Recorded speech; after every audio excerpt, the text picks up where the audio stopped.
Cricket control board কিভাবে আসলো মাননীয় স্পিকার? বাংলাদেশ ক্রিকেট কন্ট্রোল বোর্ডের ইন্টারিম গভর্নমেন্টের সময় তৎকালীন ক্রীড়া উপদেষ্টা ক্ষমতার প্রয়োগ করে সারা বাংলাদেশে জেলা কমিটিগুলোকে প্রভাবিত করে সেভাবে নিয়ে আসে। বাংলাদেশে যেগুলো রেজিস্টার্ড ক্লাব ছিল তাদের কাউন্সিলরদেরকে, হ্যাঁ, তাদেরকে প্রভাবিত করে সরকারি ক্ষমতা প্রয়োগ করে এবং হাইকোর্টে যে রিটটা দাখিল করা হয়েছিল সেটা হার্ড না করে পেন্ডিং রেখে, এখনো still it is pending with the chamber court I think, করে সর্বোচ্চ ক্ষমতা প্রয়োগ করে একতরফাভাবে ক্রিকেট বোর্ডের একটা বোর্ডিং করা। তার প্রেক্ষিতে বর্তমান গণতান্ত্রিক সরকার মাননীয় ক্রীড়ামন্ত্রীর নেতৃত্বে তিনি একটা ইনকোয়ারি বোর্ড করে দিলেন কি কি অনিয়ম হয়েছে না হয়েছে ফাইন্ড আউট করার জন্য। সেই তদন্ত কমিটি রিপোর্ট প্রদান করার পরে তারা ডিক্লেয়ার করলো এখানে যথেষ্ট অনিয়ম হয়েছে, আরো অনেক কথা আমি বলতে পারতাম, বলছি না।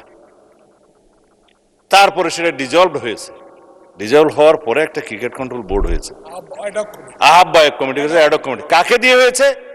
এই দেশের কৃতি ক্রিকেটার, বাংলাদেশে সবচেয়ে পরিচিত, সারা বিশ্বে পরিচিত তামিম ইকবালকে দিয়ে। মাননীয় স্পিকার, আমি জানি আপনার সময় নষ্ট করছি, কিন্তু ফর রেকর্ড আপনি জুলাই অভ্যুত্থান সুরক্ষা এটার উপর ক্রিকেট কন্ট্রোল বোর্ডের ক্রিকেট বোর্ডের অ্যাডক কমিটিটা করা হয়েছে। আমরা এখানে কোনো বাপের দোয়া মায়ের দোয়া করি না।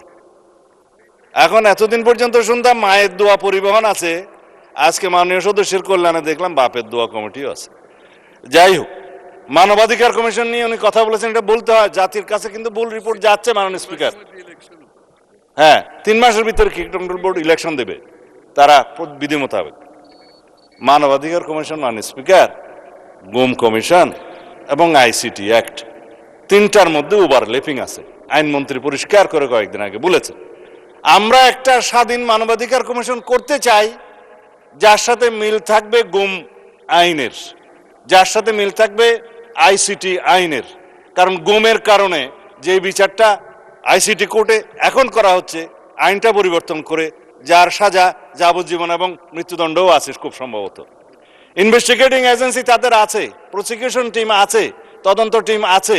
তারা প্রসিকিউশন যখন একটা চার্জশিট দাখিল করে, ওরা বলা হয় ফ্রেমিং অফ দি চার্জের আগে ফর্মাল চার্জ দাখিল করে। এই ফর্মাল চার্জ দাখিল করার পরে ইভেন সেই ইলেকশন করার জন্য আর উপযুক্ত থাকে না। এই শক্তিশালী আইনটার সাথে ম্যাচিং না করে আরো কম সাজার বিধান করে একটা টেম্পোরারি তদন্ত করার একটা দায়িত্ব মানবাধিকার কমিশনকে দিয়ে 1-1.5 বছর সময় বিনষ্ট হবে।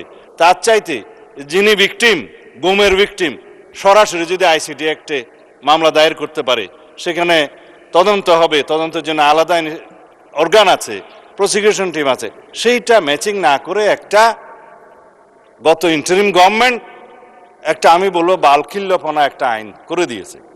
এবং সেটার সাথে মানবাধিকার কমিশনের একটা সিমিলারিটিস থাকবে। স্ট্রং মানবাধিকার কমিশন আমরা করতে চাই। এখন যে মানবাধিকার কমিশনকে যে সমস্ত ক্ষমতা দেওয়া হয়েছে, তার সাথে স্টেক হোল্ডারদের আলাপ আলোচনা ছিল না। স্টেক হোল্ডারদের সাথে আলাপ আলোচনা করতে হবে। We have a hill tax problem, বাংলাদেশে LGBTQ প্রবলেম আছে। আমাদের সামাজিক এবং অর্থনৈতিক এবং ধার্মিক সমস্ত কালচারকে মিলিয়ে তারপরে আমরা এই দেশের উপযোগী আন্তর্জাতিক মানসম্পন্ন ইনশাআল্লাহ মানবাধিকার কমিশন বিল আমরা এখানে আনব, সেটা আমাদের কমিটমেন্ট। তার সাথে এগুলো বাধা দেওয়ার কিছু নেই। বিশ্ববিদ্যালয় এবং বাংলাদেশ ব্যাংক দখল কারা করেছিল মাননীয় স্পিকার ইন্টারিম গভর্নমেন্টের সময়, সেটা এই দেশের মানুষ জানে। বাংলাদেশ ব্যাংক কাদের নেতৃত্বে কিভাবে বাংলাদেশের অর্থনৈতিক নৈরাজ্য সৃষ্টি করেছে।